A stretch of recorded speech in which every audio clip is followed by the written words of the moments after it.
তো গাইস, কত বড় সর্বনাশটা আমার করলো।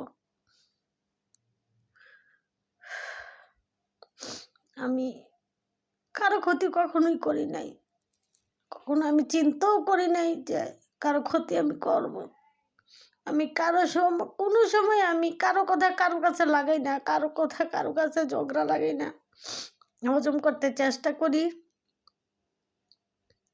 এত বড় একটা ক্ষতি আমার এলাকাবাসী গ্রামবাসীর লোকজন যদি না থাকে তা তো হয় না, এমনি হয় নাই।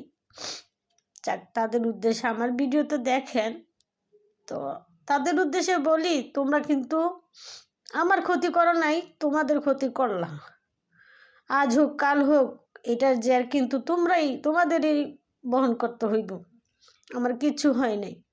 আমি একজন উদ্যোক্তা নারী, আমি কষ্ট করতে রাজি আছি, কিন্তু কারো ক্ষতি করতে আমি রাজি নেই। কষ্ট করতে করতে আজকে এই জায়গায় আমি আসছি।